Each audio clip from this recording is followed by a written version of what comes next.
네, 안녕하십니까. 저는 고려대학교 감염내과 정희진 교수입니다. 고려대학교를 후원해 주시는 후원자 여러분, 그리고 고려대학교 교직원 여러분께 인사드리게 되었습니다. 저는 크림슨 마스터즈 포럼 이제 두 번째 강의로 코로나19 시대에 건강하게 살아가기라는 주제로 약 10분 정도의 시간 동안 짧은 도움이 되는 강좌를 진행하고자 합니다. 언론 보도에서도 많이 이제 들으셔서 다 아는 내용이실 수 있지만은 코로나19, 코비드19라고 하는 이 병은 실제 지금 누구나 걸릴 수 있는 병이고 어린아이부터 할아버지 할머니까지 다 걸릴 수 있는 병이고, 그리고 우리가 흔히 이제 비슷한 감염병인 이제 독감하고 비교를 하게 되면 독감보다 전파력도 높고 치명률도 높은 그런 새로운 감염병입니다. 신종 감염병이라고 저희가 부르는 병이 되었고, 병의 양상이 굉장히 다양해서 누구는 증상이 없고 누구는 급성 호흡부전을 일으켜서 사망하기도 하는 정도로 저희가 질병의 양상이 굉장히 다양하게 나타나고 있는 그런 병의 특징을 가지고 있고요. 특히 연령이 중요해서 젊은 사람들은 아주 약하게 앓거나 무증상인 반면에 고령자나 만성질환이 있으신 분들은 좀 더 심하게 앓는 그런 병의 모습을 보이고 있습니다. 이렇게 새로운 감염병이 유행하게 되면 이제 이것을 제어하고 관리하기 위한 전략이 이제 저희 민관 합동으로 이루어지게 되는데, 대부분 백신이 있느냐, 두 번째 치료제가 있느냐, 이게 가장 중요합니다. 근데 이 두 가지가 다 여의치 않으면 그 다음에는 할 수 있는 게 조기 진단을 하고 환자를 격리하는 수밖에는 이 병을 해결할 수 있는 방법이 없는 것이죠. 그러다 보니까 지금 우리나라에서 하고 있는 굉장히 검사를 신속하게 하고 환자의 동선을 굉장히 추적을 해서 접촉자를 관리하고 또 격리하고 또 증상이 없더라도 접촉자를 자가격리시키는 이런 정책이 그나마 가장 선진적으로 지금 평가받고 있는 이유가 아직까지는 백신과 치료제가 없기 때문입니다. 그러다 보니까 지금은 어떻게 하면 조기에 환자를 찾아내서 이거를 그래도 치료제는 없지만 기존의 우리가 보존적인 치료로 좀 더 환자를 악화시키지 않고 회복시킬 수 있을까가 관건이고, 그럼 어떤 분들이 더 위중한 결과를 밟게 되는지에 대한 관심이 있을 수밖에 없는데요. 이건 우리나라 데이터입니다. 우리나라의 환자 1,700여 명의 코로나 환자들이 보시는 것처럼 처음에 진단될 당시는 대부분 경증입니다. 그나마 좀 다행스럽죠. 대부분의 경증인데 이 경증으로 진단된 대다수의 환자가 다 경증인 건 아니고, 보시면 경과 중에 진단 당시에는 경증이지만 한 2주 정도 지나서 보면 일부는 이제 중증으로 아주 적은 수지만 진행을 하기도 하고, 처음에 진단 당시에 약간 진행을 했거나 중증으로 처음에 진단이 되면 이 중에선 사망자도 나오고 더 나쁜 경과를 밟는 경우도 있더라라는 우리나라 데이터가 있습니다. 그래서 나빠지기 전에 증상이 조금이라도 의심이 되고 어떤 역학적 연관성이 있으면 조기에 검진을 하자.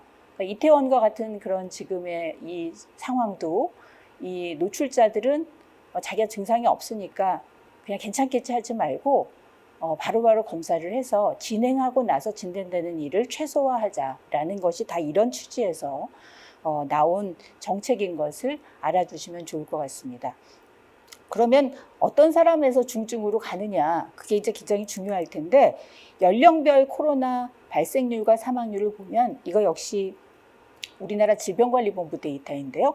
우리나라는 이제 신천지 관련해서 환자가 폭발적으로 많았기 때문에 20대의 발생률이 유독 높아 보이지만 전반적으로는 30대, 40대, 50대 갈수록 환자가 좀 많고, 사망률은 50대부터 60대, 70대, 80대로 갈수록 쭉 늘어나는 양상을 보입니다. 결국 한 3배, 4배, 한 10배 이상 높아지는 것이 연령이 굉장히 중요하더라라는 우리나라 데이터가 있는데요. 우리나라는 그래도 사망자가 많지 않으니까 사망자가 아주 많은 나라에서는 과연 어떨 것인지가 궁금하지 않을 수가 없습니다.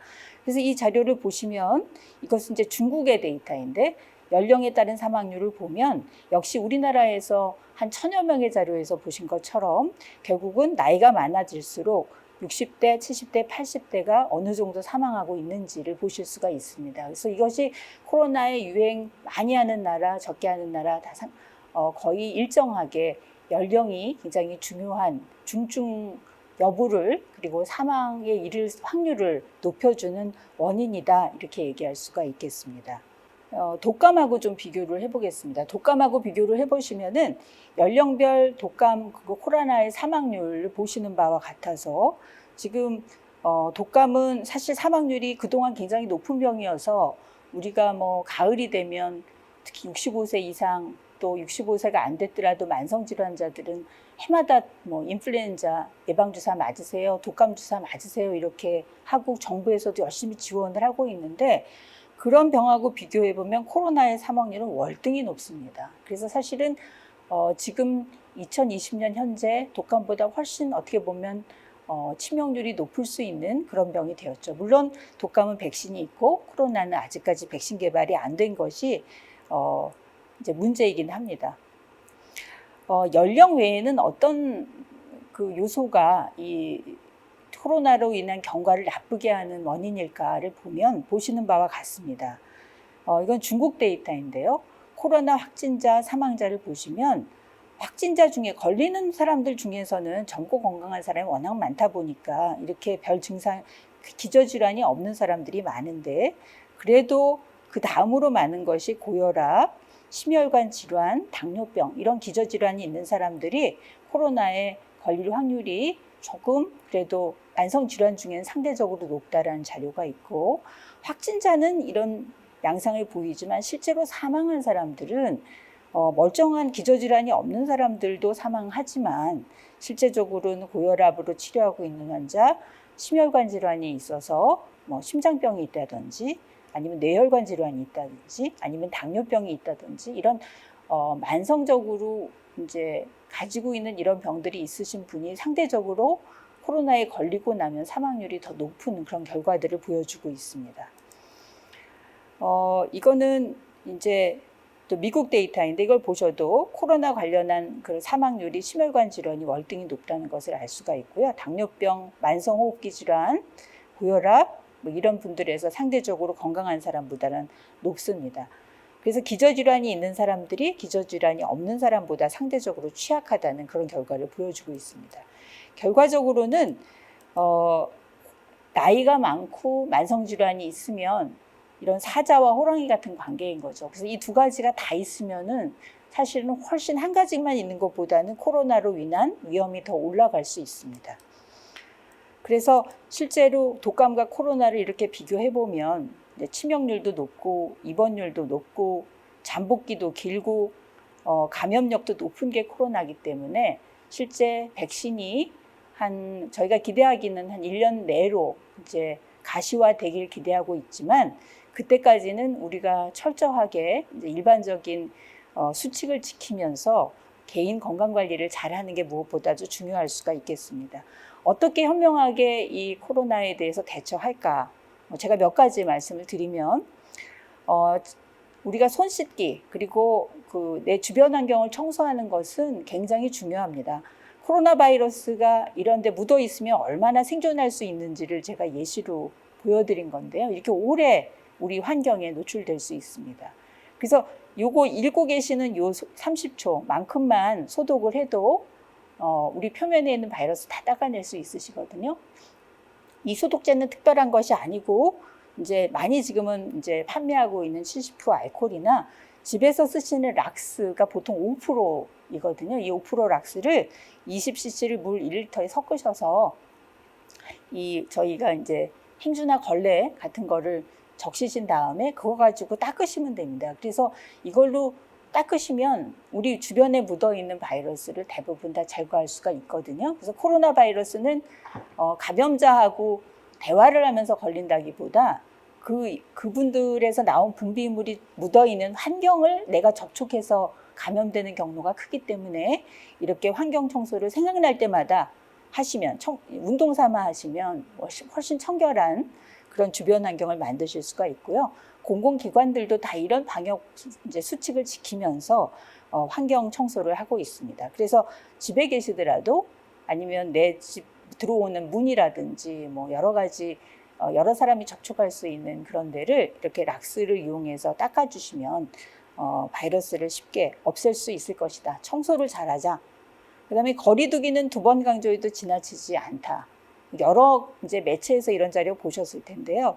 한 사람이 감염이 되어서 이제 잠복기를 고려해서 한 5일째가 되면 이 환자로 인해서 2.5명의 환자가 생기고, 이것이 한 달이 되면 한 사람으로 인해서 한 달 후에 406명이 감염될 수 있습니다.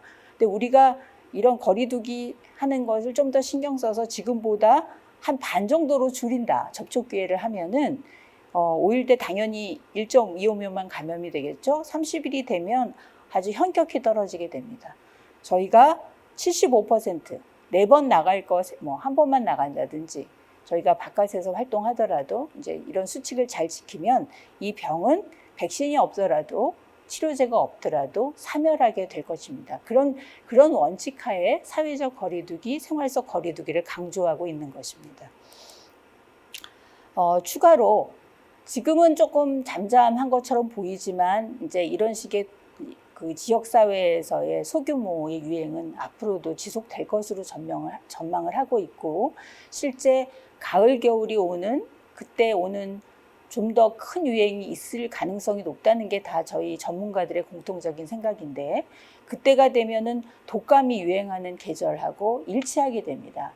근데 사실 독감이 걸리는 위험군하고 코로나가 걸려서 중증으로 가는 위험군이 정확히 일치하거든요. 그래서 연세가 있으신 우리 선생님들, 그리고 지금 치료하고 있는 만성질환이 있으신 분들은 금년에 독감 백신 꼭 맞으시기 바라고요. 폐렴 백신 자체가 이런 백신이 코로나를 예방할 수는 전혀 없지만 실제로 독감과 독감 후에 오는 이런 폐렴에 대한 예방을 해놔야 그래도 엎친 데 덮치는 격은 줄이지 않을까 하는, 어떻게 보면 안전한 보험에 투자하시는 개념으로 꼭 주치의와 상담하셔서 이런 백신 접종을 미리미리 해주시기를 부탁드립니다. 독감은 우리가 보통 10월 정도 되면 이제 접종이 시작되니까 놓치지 마시고요. 폐렴구균 백신 같은 독감 후에 오는 가장 흔한 이제 폐렴에 대한 백신은 사실 미리 맞아 놓으시면 이것이 뭐 맞고서 매해 맞는 게 아니기 때문에 본인의 접종 스케줄을 주치의와 상의하셔서 접종을 하시기를 권고해 드립니다. 또 말씀드릴 거 한 가지가 있습니다. 근데 선생님들께서 갖고 계신 만성질환이 있으시면은 집에서 혈압이든 혈당이든 다 체크하시는 그런 기구를 갖고 계실 확률이 높은데, 없으시면 사실 비용이 크지는 않으니까 좀 구입을 하셔서 본인이 재시고 수첩에 기록을 하시면 굉장히 좋겠고요. 그것이 혹시 가을, 겨울에 오는 이런 코로나 다시 2차 유행 때 병원에 오시기가 어려운 상황이 됐을 때 유용하게 쓰실 수 있는, 어떻게 보면 일기장 같은 역할을 할 수 있을 거라고 생각합니다. 선생님이 다니시는 병원에 그런 경우를 대비해서 원격으로 저의 결과를 보여드리고 또 처방을 받을 수 있는지도 미리미리 확인해 주시는 게 중요할 것 같고, 여유가 있게 약을 항상 상비를 하고 계셔서 보통 한 달 정도는 병원에 가지 않더라도 먹을 수 있는 약을 가지고 계시기를 권해드립니다. 적절한 운동을 병행하는 게 중요합니다. 뭐 코로나 예방에 좋은 음식, 사실 그런 거는 사실 연구도 되어 있지 않고요. 지금 그런 것은 어떻게 보면 과학적인 근거는 별로 없는 거라고 아직까지 얘기 드릴 수가 있는데, 운동은 코로나가 아니더라도 여러 개 감염증의 위험을 줄이는데 굉장히 중요하다는 과학적인 근거로 이미 다 논문화되어 있는 그런 증거가 있습니다. 그래서 운동을 안 하는 사람, 중간 정도의 운동을 하는 사람, 운동이 아니라 노동인 그런 운동을 하는 사람 간에 이런 제2곡선 반응을 보시면 호흡기 감염 위험이 중간 정도 운동을 하는 사람이 가장 낮다는 걸 볼 수가 있는데, 그럼 중간 정도의 운동이 무엇인가 궁금하시잖아요. 그래서 보시면 이 정도입니다. 일주일에 150분 이상 빨리 걷기 같은 유산소 운동을 하자. 그러면 하루 30분이면 5일 하시면 되고, 뭐 한 40분이면 한 4일 정도 이제 이런 운동을 하시면서 적어도 일주일에 2번 정도 근력 강화 운동을 하자. 사실은 실천하기가 아주 쉽지는 않지만 또 생각해보면 너무 어려운 건 아닙니다. 그래서 선생님들이 뭐 연령은 그냥 숫자에 불과합니다. 그래서 이런 운동과 적절한 만성질환의 관리를 통해서 이 제2곡선 반응을 이렇게 낮추시면 똑같이 노출되더라도 실제 병에 걸릴 위험이 훨씬 덜 하실 거니까 이 운동을 병행하시기를 강력히 추천드리고요. 아유, 코로나 밖에서 유행해서 나가지도 못하는데 어떻게 운동을 해? 그러시는 분들이 있으실 것 같아서 어떻게 운동하는지, 집에서는 어떻게 할 수 있는지, 환기를 적절히 하시면서 TV 운동 채널 보시든지, 음악 들고 춤을 추시든지, 요즘에 다시 복고로 유행하고 있는 TV로 연결해서 하는 비디오 게임, 거기서 이제 그 뭐 춤도 추고 운동하게 하는 그런 걸 보고 게임을 하시든지, 줄넘기를 하시든지, 집안에서 아령 들고 근력 운동을 하시는 이런 방법으로 집에서도 얼마든지 운동하실 수 있기 때문에 이런 관리를 잘 해주시기를 부탁을 드립니다. 마지막 슬라이드입니다.